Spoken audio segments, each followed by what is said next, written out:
The needle had been Elena Vasari's only real inheritance, and even that was half a lie, because a needle was worth nothing unless a hand knew how to make it sing. Her mother's hand had known. Elena's hands were still learning, stitch by stitch, in a rented room above a bakery that smelled of yeast in the morning and mice at night. She was 24, and had spent 3 years mending other people's clothes for coins that never quite covered rent, coal, and her younger brother Matteo's medicine. Matteo's lungs had never been strong. The doctor called it consumption, the polite word for slow, expensive dying. Elena called it the reason she hadn't slept past 5 in the morning since she turned 21. The letter arrived on a Tuesday, carried by a boy in gray livery who refused to say who had sent him, only that he'd been paid to deliver it, and paid again to leave without answering questions. Elena turned it over before opening it, noting the wax seal, black as a closed eye, pressed with a crest she didn't recognize. A wolf, maybe, or something with wings. She couldn't tell in the dim light of her room. Inside, the handwriting was old-fashioned, looping and precise, the kind taught by tutors who no longer existed. It offered her 100 gold crowns to repair a single garment. 100 crowns was more than Elena would earn in 4 years of hemming skirts, for merchants' wives who complained about her prices while wearing dresses that cost more than her entire wardrobe combined. She read it 3 times, certain she'd misunderstood. The garment, the letter explained, was old and delicate, torn in a way that required a seamstress of exceptional skill and exceptional discretion. She would be collected at dusk. She would work at the estate itself, since the garment could not be moved. She would be paid regardless of whether the repair succeeded. Elena sat on the edge of her narrow bed and thought about Matteo coughing in the next room, about the apothecary's unpaid bill folded inside her sewing basket like a curse of its own, about the landlord's increasingly unfriendly knock. 100 crowns would buy medicine that actually worked instead of the diluted syrup she could afford now. It would buy a winter where she didn't have to choose between coal and bread. She should have asked more questions. She knew that even as she packed her kit, wrapped her thimbles and finest needles in a strip of linen, even as she told Matteo she'd be gone a few days for a commission, and watched his thin face brighten with something like pride. "My sister, the finest seamstress in the city," he said once, half joking, half not. Someone had to believe it. It might as well be him. The carriage that came for her at dusk was black lacquered wood with no house crest visible, drawn by horses so still and silent they might have been carved from obsidian. The driver never spoke. Elena climbed in anyway, because 100 crowns did not knock twice, and because desperate people rarely get to choose the shape their rescue takes. The road left the city behind within the hour, winding into hills Elena had never had reason to visit, growing steeper and darker as the carriage climbed. She watched the window until there was nothing left to see but black trees, and a moon that seemed too bright, too close, as though it had been hung there specifically to light this one road. The estate appeared without warning, materializing out of fog the way old buildings do in stories meant to frighten children. It was vast. Towers she couldn't count rose against a sky gone the color of a healing bruise. Dozens of windows glowed faintly gold, though Elena saw no one moving behind any of them. The gate swung open before the carriage reached it, hinges silent, which frightened her more than if they'd groaned like every other gate she'd known. An older woman waited at the top of the entrance stairs, dressed severely in dark gray silver hair, pinned with the precision of architecture rather than fashion. She studied Alana the way Alana studied fabric before cutting it, searching for flaws, for strength, for whether the material could bear what was about to be asked of it. "You're younger than the agency described," the woman said, in an accent Alana couldn't place, each word set down like a stone in a wall built to outlast centuries. "Elena Vasari, trained by your mother, who trained under the royal tailor before the fever took her. Her pale eyes didn't blink. "You come recommended, child, by people who do not recommend easily." Alana's mouth went dry. "I didn't realize my mother's history was part of the file." "We are thorough," the woman said. "I am Madame Ilsa. I manage this household. You will address any questions to me directly. You will not wander unescorted. You will not ask about matters beyond the garment you've been brought to repair." She turned, robes whispering against stone floors worn smooth down the center, the way stone wears only after centuries of feet. "What if I have questions about the garment itself?" Elena asked, hurrying to keep pace. Something crossed Madame Ilsa's face when she glanced back. Pity. Maybe. Or warning. "Those," she said, "you may ask. Though I doubt you'll like the answers." They walked through corridors lined with portraits, whose subjects seemed to track Elena as she passed, through a great hall where a fire burned in a hearth large enough to stand in, though no one tended it, though the room was otherwise empty and cold enough that her breath misted faintly. Everything in this house felt suspended, she thought, waiting, as though the whole estate had been holding its breath for a very long time and had simply forgotten how to exhale. Madame Ilsa stopped before a pair of doors carved with a pattern Elena's eyes kept sliding away from, unable to trace its shape.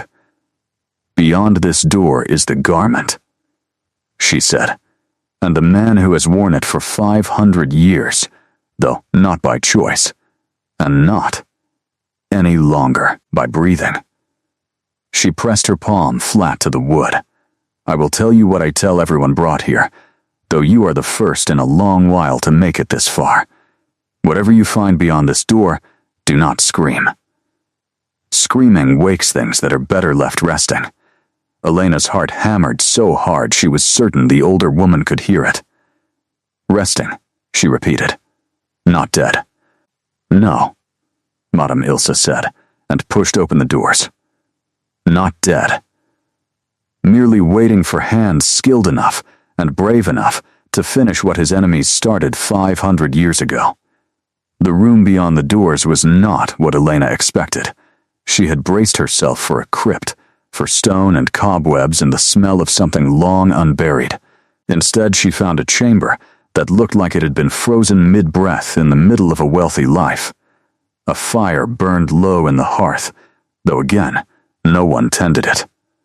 Bookshelves climbed the walls, their spines gold-leafed and untouched by dust, which struck Elena as stranger than dust would have been.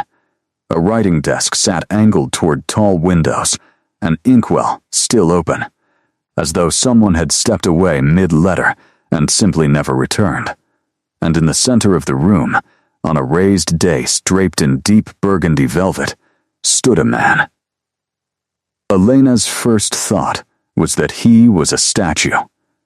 He stood too still, too perfectly composed, one hand resting against the back of a chair he wasn't sitting in, his head tilted at an angle that suggested he'd been listening for something the moment before he stopped moving entirely.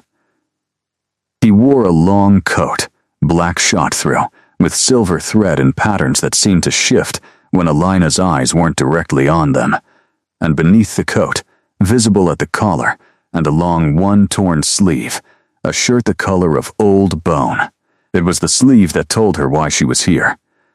The fabric had been rent open from shoulder to elbow, not by wear or accident, but by something violent, a blade perhaps, or claws in the tear had been stitched once already, badly, by hands that had clearly lacked the skill or the patience to do it properly. The old stitches puckered the fabric, straining at threads that looked decades old and about to give entirely. His name, Madame Ilsa said quietly, is Vasilescu. Lord Adrian Vasilescu, of a house that no longer exists anywhere but in old records and older graves. 500 years ago, he was betrayed by his own council on the eve of his wedding. They did not want a human bride diluting a bloodline they considered sacred.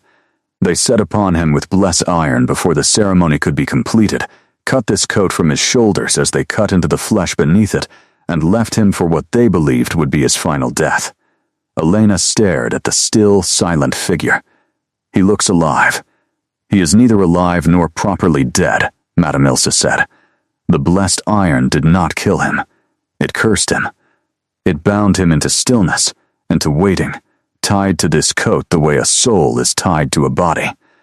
The curse can only be undone by a hand that repairs what the iron destroyed, every torn thread, restored exactly, by someone acting freely, expecting nothing but honest payment for honest work. Her mouth thinned. Every seamstress before you either lacked the skill or grew too frightened to finish. Some fled in the night. One tried to steal the coat itself and was found 3 days later, quite unable to explain what had happened to her hands. Elena's stomach turned cold. "Are you threatening me?" "I am informing you," Madame Ilsa said, not unkindly. "This house does not harm those who deal honestly with it. It has, however, very little patience for those who don't. You will be paid whether you succeed or fail, as promised. But I would advise you, child, to succeed." A man trapped between life and death for 5 centuries does not become more patient with time. He becomes less. Elena approached the dies slowly, sewing kit clutched against her chest like a shield. Up close, the man Adrian, she made herself think. Since a name made him less like a ghost and more like a patient was unsettling in a way she couldn't fully name. His skin held no color at all, pale as the inside of a shell, but his features were sharp and handsome in a way that felt almost cruel, as though beauty itself had been carved too precisely to be entirely safe. His eyes were closed, dark lashes resting against high cheekbones, and yet Elena had the distinct, prickling sensation of being watched.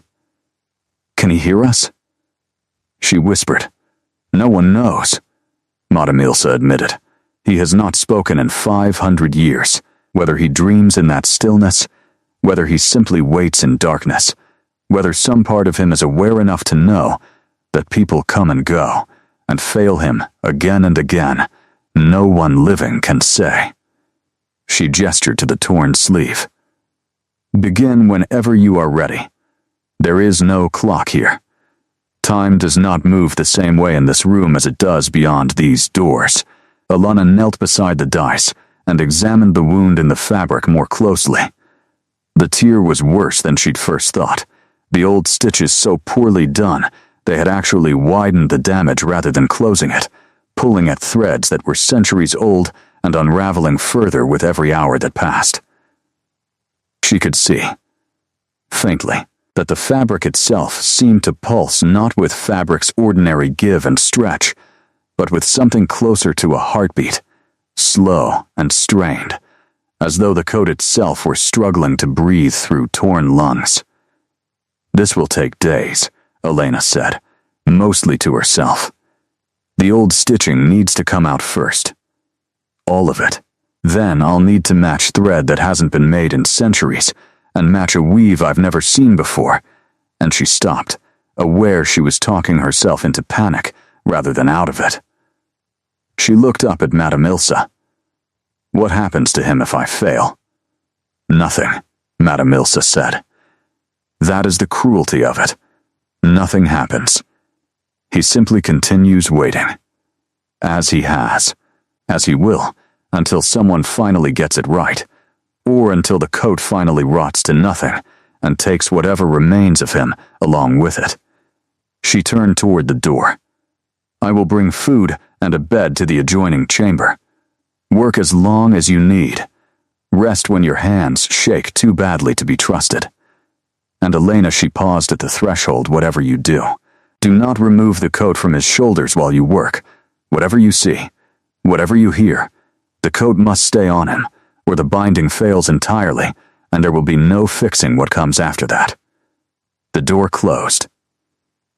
Elena was alone, with a 500-year-old curse, a fortune she desperately needed, and a face so still and so beautiful that she found herself, despite every warning, unable to look away from it for longer than she meant to.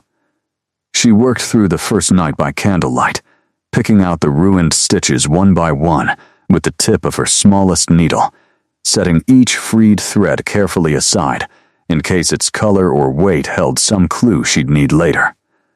It was slow, meticulous work. The kind her mother used to say separated a seamstress from a tailor. A tailor built things quickly, but a seamstress listened to the fabric, let it tell her what it needed instead of forcing her own idea onto it. This fabric needed patience. Under the candlelight, Elena began to see details she'd missed at first glance. The weave was tighter than anything modern looms produced. Each thread impossibly fine, dyed black with something that shimmered faintly silver when the light caught it just right, like a night sky compressed into cloth. Whoever had made this coat had not been an ordinary tailor.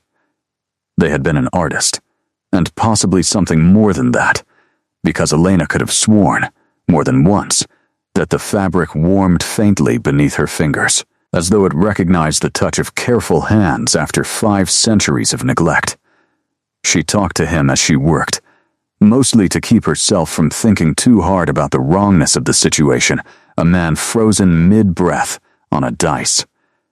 A house that seemed to hold itself in suspended silence. A curse that could apparently be undone by nothing more dramatic than good, honest stitching. My brother would love this story, she told the still figure, easing another ruined thread free. He collects tales like this. Cursed lords, sleeping princes, houses that eat their guests. He'd want to know everything what you looked like before, what you were doing on your wedding day, whether you were nervous. She paused, studying the sharp line of his jaw. You don't look like the nervous type. You look like the type who'd insult the priest for taking too long. She could have imagined it. She told herself she'd imagined it, later, when she had time to doubt herself properly. But in that moment, working her needle through centuries-old thread, Elena was almost certain she saw the faintest movement at the corner of his mouth. Not quite a smile.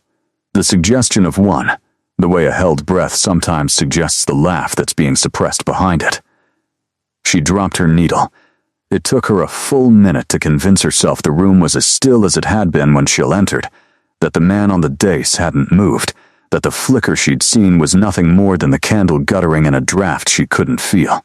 She picked her needle back up with hands that weren't quite steady and kept working, though she found herself talking less after that, watching more, aware in some primal part of her chest that she was not, perhaps, as alone in this room as Madame Ilsa's explanations had suggested. Madame Ilsa returned the next morning, with bread, cheese, and a pot of tea that never seemed to go cold no matter how many hours passed between refills. She watched Elena work in silence for a while before speaking. "You've made progress," she observed, studying the neat row of removed stitches, the careful pile of old thread set aside for study.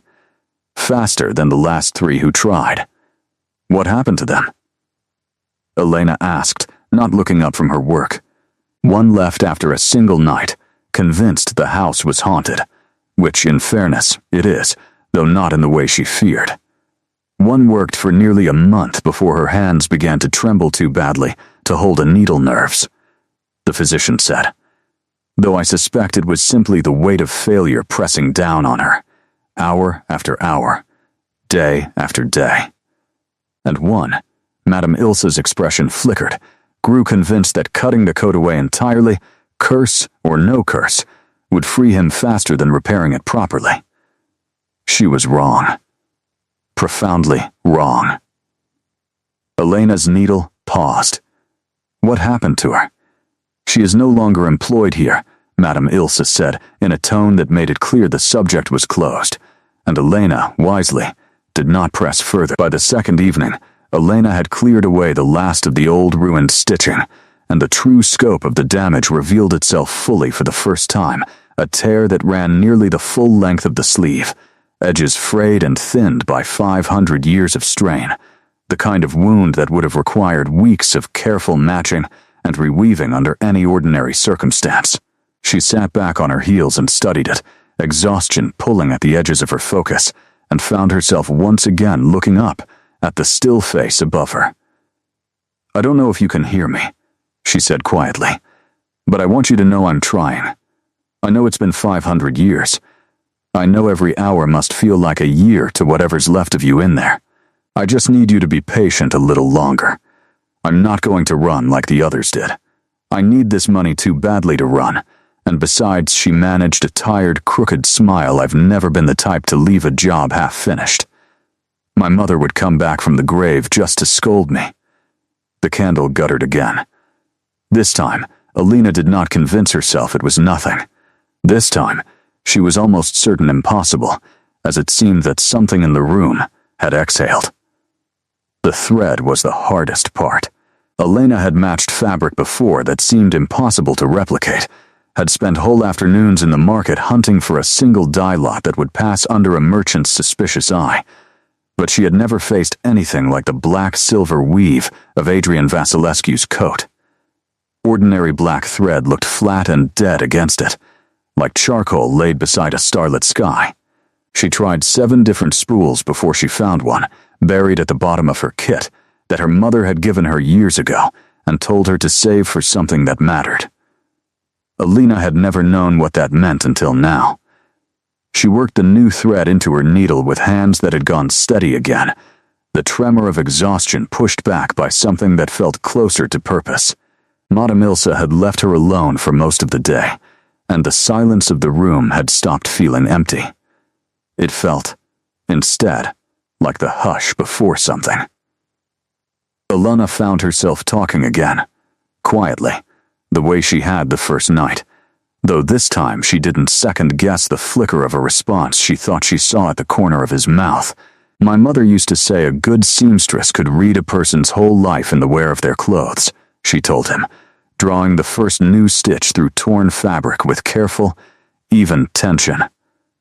Where they favored one shoulder over the other, whether they knelt to pray or knelt to work, whether they'd been struck or embraced, or simply grown thinner with worry over the years. She glanced up at his still face. "I wonder what your coat would tell her. A wedding that never happened. A council that turned on you before the vows were even spoken." She shook her head. "I don't understand people who do that. Betray someone for the crime of loving the wrong person." The candle flame bent sideways, though there was no draft. Alina had stopped questioning these small, uncanny movements days ago. She simply noted them, the way she noted a change in weather, and kept working. By the 4th day, the shape of the repair had become clear beneath her hands, not a patch, not a mend that merely covered the wound, but a true restoration, thread by thread, exactly matching the original weave, so that if she succeeded, no one would ever be able to tell the fabric had been torn at all. It was, she realized somewhere in the long hours of the 4th night, the finest work she had ever done in her life, finer than anything she'd made for the merchants' wives who paid her in complaints and small coin, finer than the wedding dress she'd once mended for a bride who never thanked her. She was doing this for Matteo, she reminded herself. For the money. For the medicine that worked instead of the syrup that only pretended to. But somewhere in the candlelit hours, watching a face so still it might have been sculpture, listening to a silence that had somehow stopped feeling lonely, Alina admitted to herself, quietly, that she wanted to finish this for another reason too. She wanted to see his eyes open. She wanted to know if the almost smile she kept catching at the corner of his mouth was real, or only the trick a tired mind plays on itself after too many nights without proper sleep. Madame Ilse found her asleep at the foot of the dais on the 5th morning, needle still loosely held between her fingers, and did not wake her for nearly an hour. When Alina stirred, disoriented and stiff, she found a blanket had been laid over her shoulders sometime in the night, though she had no memory of anyone entering the room. "You didn't do that," Alina said slowly, looking at Madame Ilse. "No," the older woman agreed, something unreadable passing behind her pale eyes. "I did not." Elena looked up at Adrian's still face, at the coat draped over his shoulders, at the long, unbroken length of restored fabric that now covered nearly the entire tear. Only a few inches remained undone, a narrow gap near the shoulder seam where the original wound had been deepest, where the blessed iron had cut closest to whatever passed for a heart in a man suspended between life and death. "How close am I?" she asked. Madame Ilse studied the work with an expression Elena hadn't seen on her before, something close to hope, carefully guarded, the way a person hopes for things they've been disappointed by too many times to trust fully. "Closer," she said, "than anyone has ever come." Elena flexed her stiff fingers, picked up her needle, and looked at the small remaining gap in the fabric no wider than the length of her smallest finger, and yet she understood, with a certainty that settled into her bones like cold water, that whatever happened when she closed that final gap would change everything. Not just for the man on the dais. For her. "Then I suppose," she said, mostly to herself, "I'd better finish it properly." She did not begin immediately. She sat back on her heels first, studying the whole of the coat as a painter studies a canvas before the final stroke, checking the tension of every stitch she'd laid, the match of every thread, searching for any flaw that might undo 5 days of careful work in a single careless moment. She found none.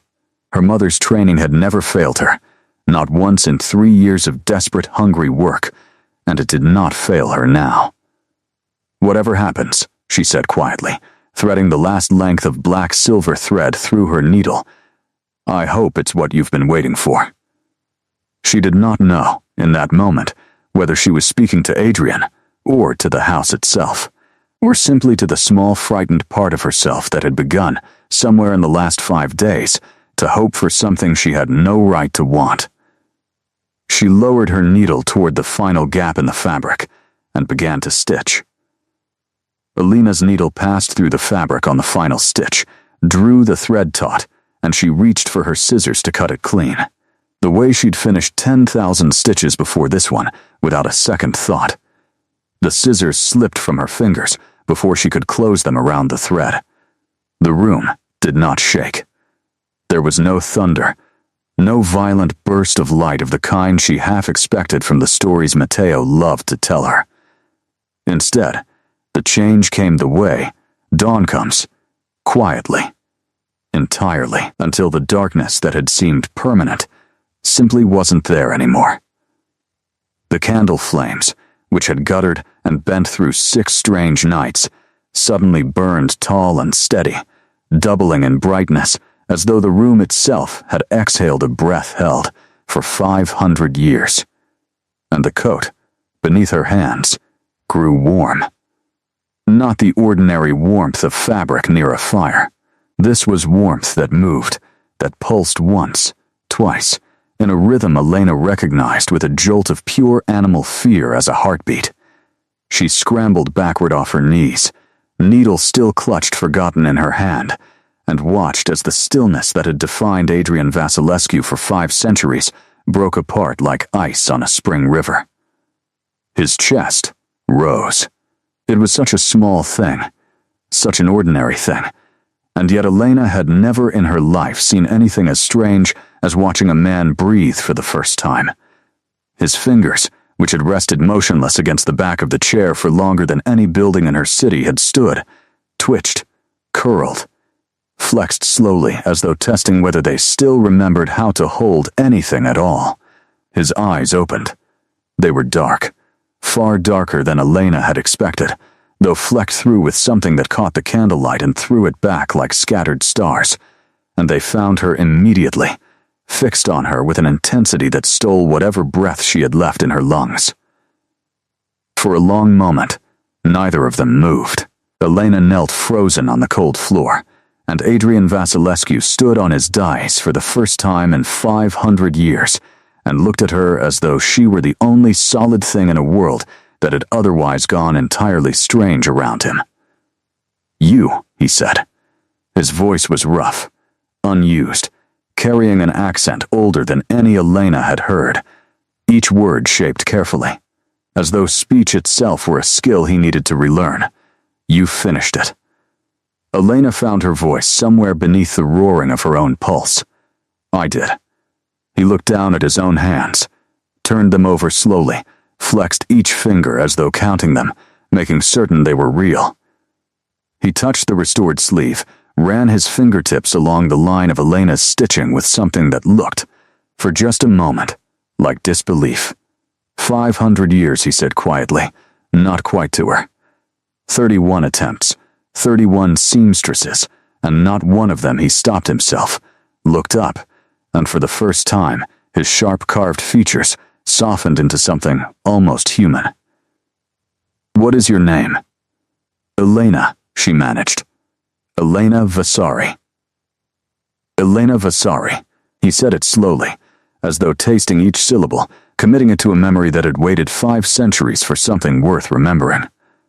He stepped down from the dice, and Elena realized with a fresh jolt of alarm that he moved like water, silent and impossibly fluid, nothing at all like the stillness he'd held only moments before. He crossed the room and knelt before her, which struck her as so profoundly wrong a king, or whatever he was, kneeling before a seamstress that she nearly told him to stop. Do you understand what you've done? He asked. I repaired a coat, Elena said, though even as she said it, she understood it was not, could not, be that simple. You broke a curse that 31 skilled hands failed to break before you, Adrian said. A curse woven by men who wanted me erased so thoroughly that even death would refuse to take me properly. 500 years I have stood in that stillness, aware, in some dim and terrible way, of every failed attempt, every seamstress who came and went, and left me exactly as broken as they'd found me. His dark eyes held hers, unblinking, ancient. And then you came, and talked to me as though I could hear you, and worked as though my waiting mattered to you, and you were right on both counts, though you had no way of knowing it. Elena's breath caught. You could hear me. All of it. Every word he said, every night. I heard you talk about your brother, about your mother's training, about wanting to see my eyes open, though I don't think you meant for me to hear that particular thought. Something that might have been the ghost of amusement crossed his face, gone as quickly as it appeared. I have had 500 years to think about what I would say to whoever finally freed me. I find, now that the moment has come, that I have forgotten every word of it. Madame Ilsa's voice cut through the charged silence like a blade. My lord. She stood in the doorway, one hand pressed to her mouth, tears, actual tears. The first weakness Elena had seen in her since arriving, tracking down her composed face. Adrian rose to his feet, turned toward her, and whatever ancient formality existed between them broke entirely as Madame Ilsa crossed the room and embraced him without ceremony, without hesitation. The way a mother embraces a son, returned from a war everyone believed had killed him. You waited, Adrian said quietly, into her hair. 500 years, and you never once stopped waiting. Someone had to, Madame Ilsa said, voice thick. It was never going to be anyone but me. The house woke with him. Elena noticed it within the hour servants she hadn't known existed suddenly moving through corridors that had felt abandoned only a day before. Fires lit in hearths across the estate without visible hands to light them. The low murmur of voices in rooms that had stood silent and dustless for 5 centuries. Madame Ilsa explained, once she'd composed herself, that the entire household had been bound to Adrian's curse, suspended alongside him, waiting the way he had waited, unable to age or leave or properly live until the coat was made whole again. You didn't just free one man, Madame Ilsa told her, guiding Elena to a chamber with a proper bed and a proper fire, the first true comfort she'd been offered since arriving. You freed an entire house. Do you understand now why 31 failures mattered so much? Every one of them was a year, sometimes a decade, of continued waiting for everyone bound within these walls. Elena sat on the edge of the unfamiliar bed, still faintly trembling from the shock of it all. I only meant to repair a coat for 100 crowns, she said. I didn't know I was carrying that much weight into the room with me. Few people who change the world know it while they're doing it, Madame Ilse said, not unkindly. Rest now. Lord Vasilescu will want to speak with you properly once he's had time to remember how to be a man instead of a memory. Sleep did not come easily. Elena lay in the dark, listening to the unfamiliar sounds of a house coming back to life around her, and thought about Matteo, about the 100 crowns waiting to be paid, about the strange ache in her chest that had nothing to do with money at all, and everything to do with the way Adrian Vasilescu had looked at her, kneeling on the floor, as though she were the first real thing he'd seen in half a millennium. He came to find her the next morning, dressed now in clothes that fit the current century, rather than the one he'd been frozen in, though he still wore the repaired coat over his shoulders, as though he couldn't quite bring himself to remove it yet. In daylight, properly dressed, properly alive, he was even more striking than Elena had let herself notice the night before, sharp-boned and pale, dark hair falling loose across a brow that seemed built for authority, dark eyes that studied her now with none of the desperate hunger of a man freshly woken, but something quieter, more careful, like a man handling something breakable. I owe you an explanation, he said, taking the seat across from her at the small table Madame Ilse had set with breakfast neither of them touched, and an apology for the danger I've likely put you in simply by finishing what you finished. Elena's stomach tightened. Danger?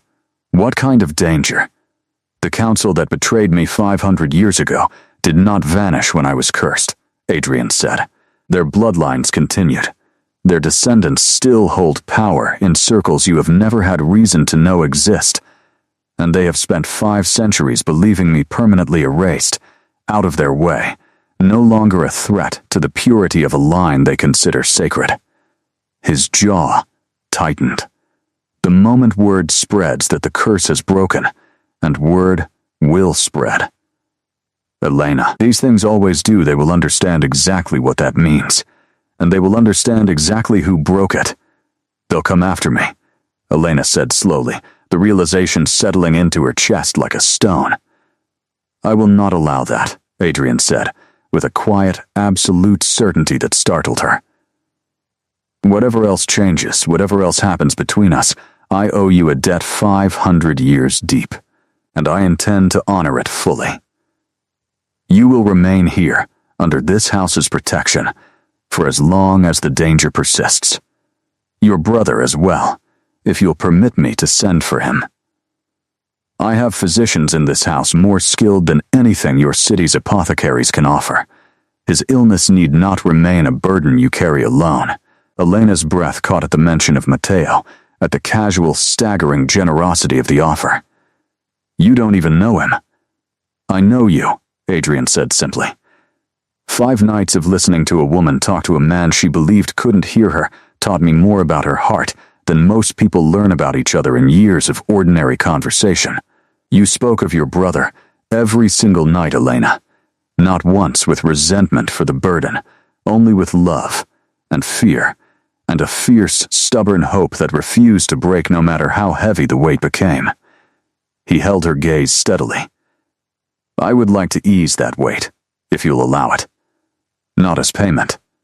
As a debt, I intend to spend the rest of whatever life I have left repaying. Elena's eyes stung, unexpectedly, and she looked down at her untouched breakfast, rather than let him see it. You don't owe me anything beyond the 100 crowns we agreed on. I owe you everything, Adrian said quietly. You simply haven't let yourself understand that yet. She let him send the physician anyway, 3 days later. Once the initial shock of the house's awakening had settled into something like a routine. She did not, at first, let herself hope that Matteo's illness could be anything but the slow, grinding sentence it had always been. Hope, in Elena's experience, was a luxury poor people paid for dearly when it failed them. But she wrote to her brother that night, regardless, telling him only that her commission had gone well, that she'd been offered further work, that he should trust the strangers who came to collect him, and bring him somewhere warm, somewhere safe, somewhere his lungs might finally be given a fair chance to heal. She did not yet know how to explain the rest of it. Not the curse. Not the coat. Not the man who watched her now across every meal with an attention that made her feel, for the first time in years, like something other than a pair of tired, capable hands. Matteo arrived 8 days later, thinner and paler than Elena remembered, even from her last visit home, but alive, and awed, nearly speechless by the estate that had swallowed his sister whole. He took to Madame Ilsa immediately, in the way of children and the very ill, who often see clearly what adults have trained themselves to doubt, and to Elena's quiet relief, he took to Adrian too, peppering him with the exact questions Elena had once joked he would ask. "Were you scared?" Matteo demanded on his second evening in the house, curled in a chair by the library fire with a blanket Elena suspected Adrian had ordered specifically for him, being stuck like that, not able to move or talk or anything. For 500 years. Adrian considered the question with the seriousness he seemed to give everything Matteo asked him, which Elena had noticed and quietly treasured. "I was not scared in the way you mean," he said. "Fear requires the belief that something might still happen to you. I had stopped believing anything would happen to me at all. What I felt was closer to grief, watching centuries pass through a window I couldn't open, understanding that everyone I had ever loved was already dust, and would remain dust, and that I would remain exactly as I was, forever, unless something changed, that I had no power to change myself." "And then Elena fixed your coat," Matteo said, with the simple, devastating logic of a boy who had spent most of his short life watching his sister fix things other people had given up on. "And then your sister fixed my coat," Adrian agreed, and the look he gave Elena across the fire made something in her chest tighten pleasantly, uncomfortably, in a way she still hadn't found the words for. The physician confirmed, within the week, what Elena had barely allowed herself to hope, that Matteo's illness, caught properly and treated with resources far beyond anything the city's apothecaries could offer, was not the certain death sentence she'd spent years quietly grieving in advance. Not cured, the physician cautioned carefully, but manageable, survivable, with time and proper care and a warmth that the drafty room above the bakery had never been able to provide. Elena wept, that night, alone in her chamber, the way she hadn't allowed herself to weep in years, not from grief, for once, but from the strange, disorienting relief of a burden finally set down after being carried so long she'd forgotten what her shoulders felt like without it. Adrian found her there. He didn't ask permission to sit beside her on the small bench near the window, and Elena found she didn't want him to. "You've spent your whole adult life keeping him alive," Adrian said quietly, watching her rather than the garden beyond the glass, working yourself past exhaustion, denying yourself things you needed so he could have things he needed more. That kind of love leaves marks, Elena, even when it succeeds. Especially when it succeeds, sometimes, because you never get the chance to grieve the years you lost to fear. "How do you know so much about it?" Elena asked, wiping at her eyes, embarrassed to be witnessed this way. "Because I loved someone once the way you love your brother," Adrian said. Fiercely, completely, willing to burn down anything that threatened her, including, in the end, my own counsel's approval. His expression went distant, the ancient weight of 500 years settling visibly across his features. Her name was Anna. She was a healer in the village below this estate, human, unremarkable by my counsel's narrow standards, and utterly remarkable by every standard that mattered. I loved her for 3 years before they discovered it. They gave me a choice: renounce her, or renounce my house entirely. Elena's breath caught. "What did you choose?" "Her," Adrian said simply. "I chose her, without hesitation, and told my counsel exactly what I thought of a bloodline so fragile it could be threatened by something as harmless as love. I intended to marry her within the month, to leave this house and this title behind entirely if that was the price of keeping her. His jaw tightened. They did not give me the chance. They came for me the night before the wedding, and whatever happened to Anna after that, I have never been able to learn. 500 years, Elena, and I still do not know if she lived a full life believing I had abandoned her, or if they silenced her too, to keep their secret clean. Elena reached for his hand without entirely deciding to, and felt him go still at the contact, the way a man goes still when he's forgotten, across 5 centuries of frozen isolation, what warmth feels like against his skin. "I'm sorry," she said. "That's a grief with no bottom to it. Not knowing." "It was," Adrian agreed, turning his hand to hold hers properly. "For 500 years, it was the only thing I had left to feel." His dark eyes found hers, steady and searching, and then a seamstress with tired hands and a stubborn heart sat beside my stillness and talked to me as though I mattered, and reminded me, before I even understood what she was doing, that grief was not, in fact, the only thing left in me capable of feeling. Elena did not pull her hand away. Outside the window, the garden had begun to bloom in a way Madame Ilsa insisted it hadn't managed in centuries, as though the entire estate had simply been waiting, the way its lord had been waiting, for something worth growing toward again. Neither of them spoke of what the moment meant. It felt too large, too new, too fragile to survive being named too soon, and so they simply sat together in the firelight, her hand in his, and let the silence hold what neither of them was ready yet to say aloud. The warning came in the form of a dead crow, left deliberately on the estate's front step 3 weeks later, its throat cut in a pattern Madame Ilsa recognized immediately and refused, at first, to explain to Elena. "It's the council's mark," Adrian said instead, when Alana pressed him, his voice gone flat and cold in a way she hadn't heard from him since the morning he'd woken. "The Dragonescu line, descendants of the men who cursed me. They've heard the rumors then, and wanted us to know they've heard them." "What does it mean?" Alana asked, though some instinctive part of her already understood she wouldn't like the answer.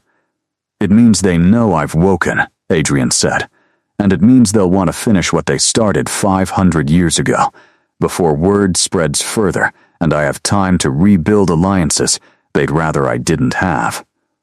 He looked at her with an expression that had gone carefully, deliberately calm, the way a man goes calm when panic would serve no one. "It also means they'll want to know who broke the curse. A seamstress with no house, no title, no protection beyond what I can offer her, is exactly the kind of loose thread a frightened old bloodline likes to pull." Alina's pulse spiked. "Matteo is safe," Adrian said immediately. "This house is warded more thoroughly than you understand, and will remain so. But I would be lying to you if I said the danger wasn't real, or that I could promise you perfect safety simply by wishing it so." He reached for her hands, held them steady between his own, cool and certain. "I can offer you a choice, though, one I should have offered from the very first morning.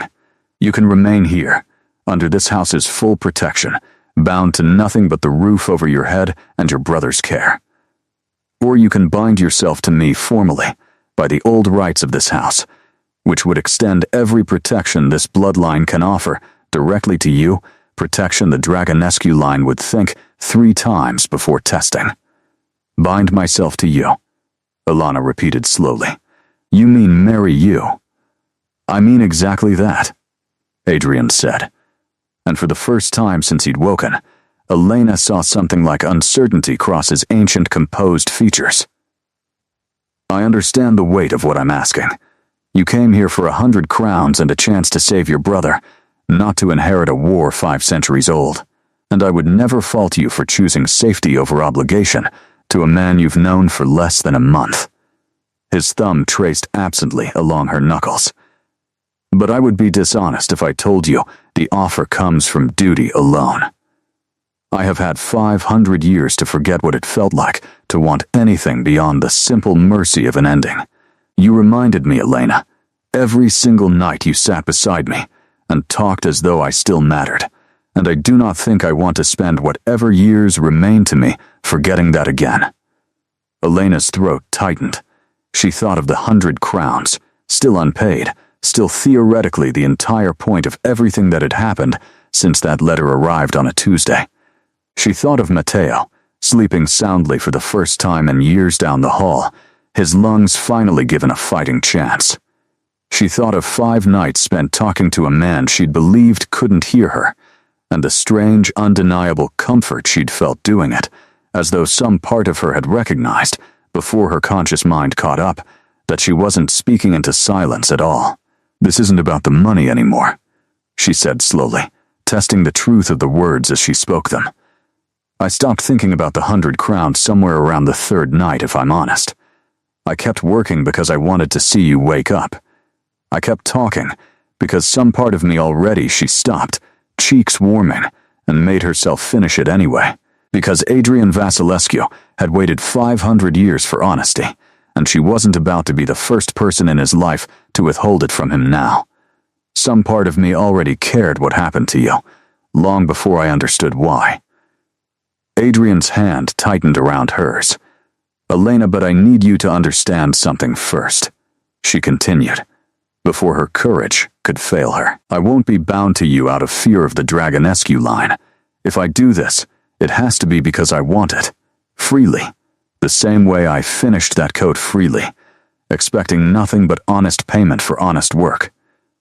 If you're only offering because you're afraid for me, tell me now, and I'll stay anyway, and we'll face whatever comes without needing a ceremony to make it real."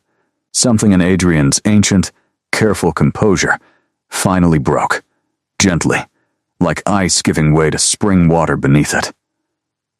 "I am afraid for you," he admitted. "But that is not why I'm asking. And I think you already know it isn't." He lifted her hand, pressed his lips to her knuckles, the first true tenderness he'd allowed himself since waking. "I am asking because I love you, Elena Vasari. And I suspect I have loved you since the 3rd night, when you told a man you believed couldn't hear you, that you hoped. Whatever happened, it was what he'd been waiting for." Elena's eyes filled, unexpectedly, entirely. "It was," she whispered. "It was exactly what you'd been waiting for." The binding ceremony took place 3 nights later, under a moon Madame Ilsa insisted was auspicious, in the same great hall where Elena had first walked past a fire no one tended. The room had transformed entirely since that first night, warm now, alive, crowded with members of the household Elena hadn't known existed during those first strange days. All of them watching her with open curiosity, and to her surprise, open warmth. Madame Ilsa had dressed her in deep midnight blue, the fabric so fine Elena kept catching herself checking the seams out of old habit, searching for flaws that simply weren't there. A silver circlet rested against her dark hair, light enough that she barely felt its weight, though she was aware, constantly, of what it represented. "You look like you belong here," Matteo told her, beaming from his seat near the front. Color returned to his cheeks in a way that still caught in Elena's throat every time she looked at him properly. "I feel like I'm playing dress-up," Elena admitted, smoothing the skirt with hands that hadn't quite stopped trembling since the ceremony's hour had been set. "You're not," Madame Ilsa said firmly, appearing at her elbow the way she always seemed to, precisely when needed. "You broke a curse 31 skilled women failed to break before you. You earned every thread of that dress, child, and every ounce of respect this house is about to show you. Lift your chin. Let them see it." Adrian waited at the head of the hall, dressed in dark formal clothes that made him look every inch the lord he'd been before the curse took him, the repaired coat draped over his shoulders even now, as though he intended to wear the proof of what she'd done for him for the rest of whatever centuries remained to them both. His dark eyes found hers the moment she entered, and held there, steady and warm, through the entire long walk down the hall. The rites themselves were old, spoken partly in a language Elena didn't recognize, partly in words plain enough for her to understand and repeat. She promised herself to him freely, without coercion, expecting nothing beyond what he chose to give of his own will. He promised the same in return, and when Madame Ilse pressed a small blade to each of their palms and guided their joined hands together, Alana felt something pass between them that was warmer than blood, older than the ceremony itself, settling into her chest like a second heartbeat that hadn't been there a moment before. By blood given and vows spoken, Madame Ilse intoned, her voice carrying easily through the hushed hall, "Let this house recognize its lady, and let every protection this bloodline commands stand between her and any hand raised against her, from this night until the ending of the world." She looked between them both, something fierce and proud in her ancient eyes. "I pronounce you bound, husband and wife, lord and lady of this house." The hall erupted into sound Elena hadn't expected, cheering, genuine and warm, from a household that had waited 5 centuries for exactly this moment, for their lord to have someone worth waking for. Adrian pulled her close, and when he kissed her, gently, carefully, as though she were something he still couldn't quite believe was real, Elena felt the last of her fear dissolve into something that felt, for the first time in years, entirely like hope. The Dragonescu response came 4 days later, and it came for blood. Elena woke to shouting in the courtyard, to the clash of steel against something that wasn't quite steel, to Madame Ilse's voice raised in a fury Elena had never heard from her before. She threw on the nearest robe and ran, heart-hammering, toward the sound, and found the courtyard lit by torches, and worse, a dozen figures in dark riding clothes, blades drawn, facing off against a household that had woken from 5 centuries of stillness only weeks before, and was not, Elena realized, with cold horror, remotely prepared for a proper fight. Adrian stood at the center of it, unarmed, his expression carved from something colder than Elena had ever seen on him. "You are trespassing on warded ground," he said, his voice carrying without needing to be raised. "Leave now, and I will consider the debt between our houses unchanged. Stay, and you will learn exactly how patient 500 years of injustice has made me." The figure at the head of the riders, an older man with silver hair and eyes like winter ice, unmistakably descended from whatever council had cursed Adrian centuries before, laughed, sharp and humorless.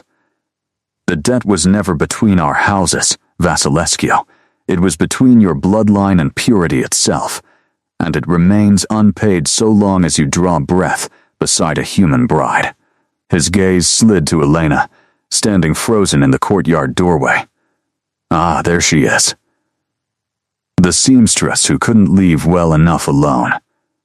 Elena's blood ran cold, but she made herself step forward instead of back, made herself stand beside Adrian rather than retreat behind him. "I finished honest work for honest payment," she said, her voice steadier than she felt. "If that's a crime in your eyes, then I suppose I'm guilty of it, and I'd do it again." The silver-haired man's smile thinned. Brave words for a woman with no protection beyond a wedding vow, 3 centuries too late to matter. He raised a hand, and the riders behind him shifted forward as one, blades catching torchlight. "We came to finish what should have ended 500 years ago, before your bride's clever hands undid a century of careful containment." Adrian's hand found Elena's, cool and steady despite the danger closing around them both. "Then it seems," he said quietly, "we have nothing left to discuss." And the courtyard, which had been merely tense a moment before, broke suddenly into motion, torches and steel and voices raised. The household's long-dormant strength finally called on to defend the lord and lady they had waited 5 centuries to protect. Elena had never seen violence like this, had never imagined she'd stand in the center of it. But there was no time for fear to take proper hold before instinct simply carried her, dragging her backward toward the hall's doorway as steel met steel around her, and the household's long, still strength poured out in a fury 500 years in the making. Madame Ilse fought like something out of the old stories Matteo loved, faster than Elena's eyes could properly track, and beside her, servants Elena had shared meals with only weeks before moved with a speed and ferocity that made clear exactly what kind of house she had married into. Adrian fought at the center of it, and watching him, Elena understood for the first time the full weight of what 500 years of restrained fury looked like once it was finally, fully unleashed. He moved like something not entirely bound by the same rules as the men attacking him, and one by one, the Dragonescu riders fell back, wounded or fleeing, until only their silver-haired leader remained, blade raised, breathing hard, staring at Adrian with an expression that had curdled from confidence into something closer to fear. "This isn't finished," the man spat, retreating toward his horse. "It is for tonight," Adrian said, his voice carrying easily across the ruined courtyard. "Return again, and I promise you, it will finish considerably more permanently." The rider fled.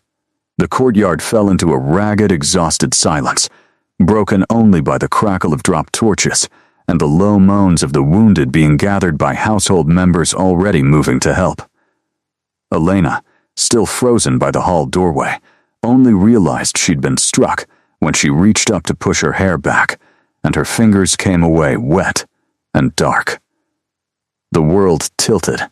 She heard Adrian's voice, distant and sharp with a fear she'd never heard from him before, felt his arms catch her before her knees fully gave out beneath her. Elena. His voice cracked around her name in a way 5 centuries of composure had never allowed before. "Elena, look at me." "I'm fine," she tried to say, though the words came out slurred, distant, wrong. "It's just a scratch." "It is not just a scratch," Adrian said, and Elena had never heard anything like the raw terror in his voice, not even in the stories Madame Ilse had told her about the night the curse first took him. He lifted her carefully, carried her through the hall while shouting orders Elena's fading awareness couldn't quite follow, and the last thing she registered clearly was Madame Ilse's face, pale and grim, appearing above her, murmuring words in that old, careful language Elena still didn't understand. She woke, hours or days later, she couldn't tell which, in the bed she'd shared with Adrian since the binding ceremony, her head bandaged, her body aching in a way that suggested the wound had been worse than she'd let herself believe in the courtyard's chaos. Adrian sat beside her, unmoving, his eyes fixed on her face with an intensity that told her he hadn't left that chair in however long she'd been unconscious. "You are awake," he said, and the relief in his voice broke something open in Elena's chest. "How bad was it?" she asked, her voice rough. "Bad enough that I understood, for the first time since I woke, exactly what it would mean to lose you," Adrian said quietly. 500 years of stillness never frightened me the way those hours did, watching Madame Ilse work to save you, uncertain whether 5 centuries of debt would end with me losing the only thing I'd found worth living for. He took her hand, pressed it, against his chest, where Elena could feel, faintly, the steady rhythm of a heart that had only recently remembered how to beat at all. "I cannot lose you, Elena. I have already lost one woman I loved to a council that valued bloodline purity over human life. I will not survive losing another." Elena's fingers tightened around his. "You won't," she said. "I didn't survive years of scraping by on nothing. Didn't spend 5 nights talking to a man I thought couldn't hear me, just to lose my nerve over one bad scratch from a bitter old man with a grudge 3 centuries too old to matter. Something that might have been a laugh, rough with lingering fear, escaped Adrian's throat. "I love you," he said, as though the words still felt new in his mouth. "I loved you before I understood what loving someone again would cost me to risk. I love you enough now to spend whatever years remain to me making certain no one ever comes close to hurting you again."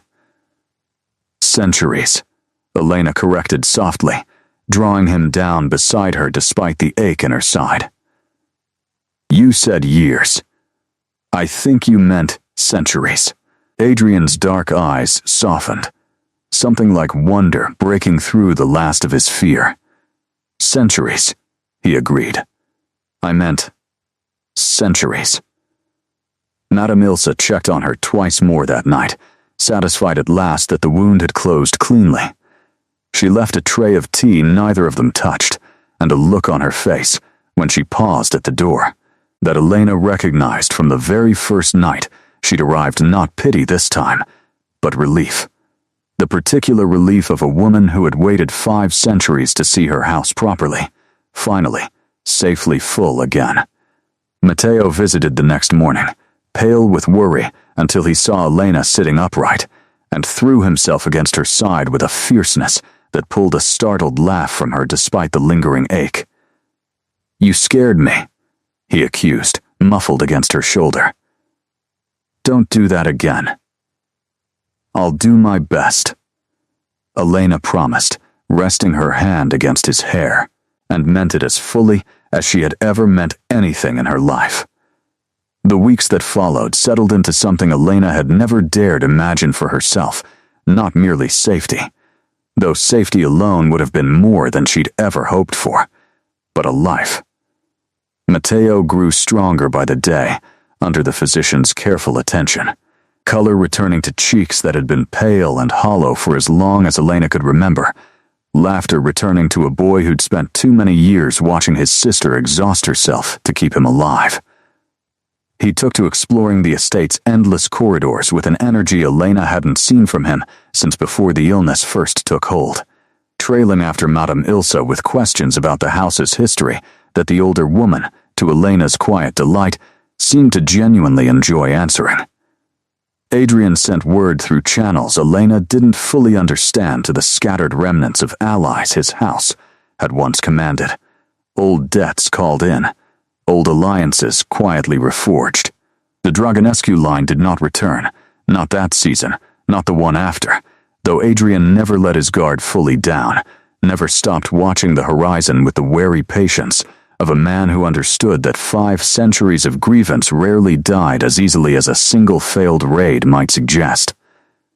But the estate, slowly, unmistakably, stopped feeling like a place under siege, and started feeling, for the first time since the curse first took hold, like a home.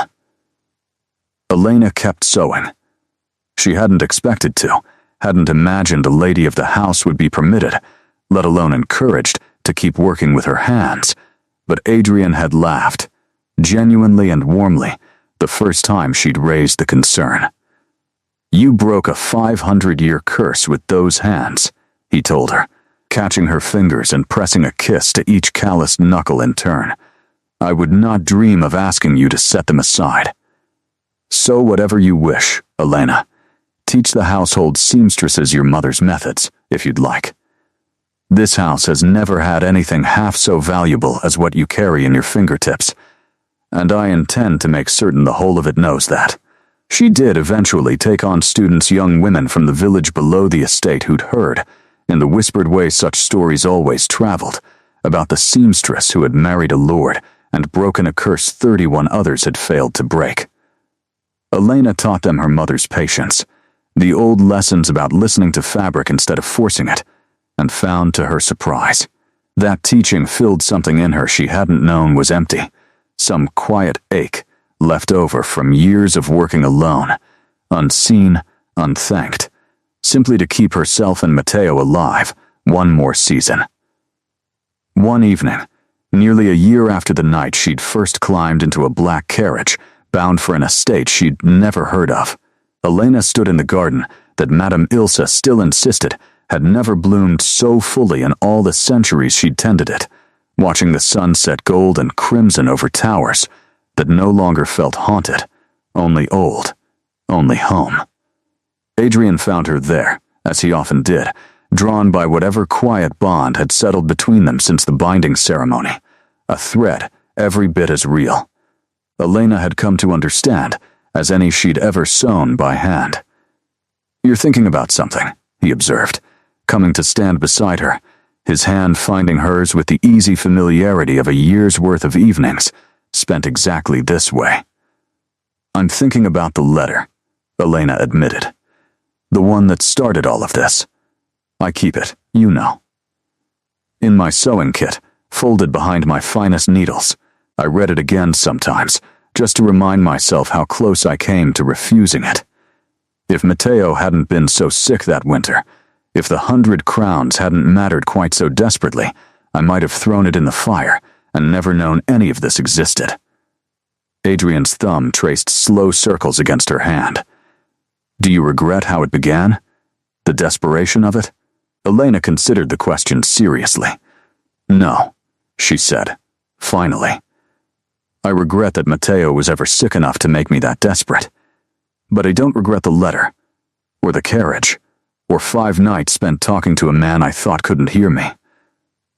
She turned to face him fully, the last of the sunset catching golden eyes that had once seemed carved from stone and now looked, to her, like the warmest thing she'd ever known. "I think, somehow, all of that desperation led exactly where I was always meant to end up." 500 years I waited, Adrian said quietly, not knowing what I was waiting for. Only that 31 attempts had failed, and I could not, for reasons I didn't understand until you arrived, quite believe the 32nd would fail as well. He lifted her hand, pressed his lips to it. "I waited 500 years for your hands, Elena Vasari. I would wait 500 more, gladly, if it meant finding you again at the end of it." "You won't have to," Elena said, and meant it with everything the last year had taught her to believe. "I'm not going anywhere. Not for 100 crowns, not for 100 curses, not for anything this world or the next has left to throw at us." Behind them, the estate's windows glowed gold against the deepening evening, alive now in every corridor, every hearth, every room that had waited 5 centuries in patient, hopeful stillness for exactly this ending. Years passed the way Elena had once believed only happened in stories gently, gratefully, one bloomed season folding into the next. Matteo grew into a young man with strong lungs and a scholar's endless curiosity, eventually apprenticing under the estate's physician, determined to give other desperate families the mercy Adrian's house had given his own. Elena's school of seamstresses grew too, girls from the village and beyond learning patience and precision at the hands of a woman the old stories had already begun to call, quietly, reverently, the seamstress who stitched a curse closed by accident and found a 500-year love waiting on the other side of the thread. Adrian never removed the coat. Not truly. Not even decades later when its restoration had long since become simply part of the fabric rather than a visible seam. He wore it the way Elena had learned he wore everything meaningful in his long life quietly, faithfully, a reminder worn close rather than a wound left open. Some evenings, still, Elena would catch him watching her work by candlelight, needle moving steady through cloth, and see in his ancient, patient eyes the exact same wonder he'd shown her the very first night he opened them. "What are you thinking?" she'd ask, the way she always did. And he would smile, the same quiet smile she'd first imagined into a dead man's stillness, and tell her the same answer every time. 500 years of loneliness folded into 4 simple words that never once grew old between them, that you were worth waiting for. Madame Ilse remained at the estate through it all, her silver hair never quite softening into anything less severe, her devotion never once wavering, standing witness to a house that had learned, finally, to breathe. She liked to tell the newer servants on quiet evenings that she had waited 500 years to see her Lord smile the way he smiled now, and that she intended to spend however many centuries remained making certain nothing ever dimmed it again. Elena kept the original letter still, folded behind her finest needles, a small, worn reminder of the desperate Tuesday that had changed everything. She never burned it, though she'd long since stopped needing to reread it to remember. Some threads, she'd learned, were meant to be kept exactly as they were sewn, imperfect at the start, and stronger for it in the end.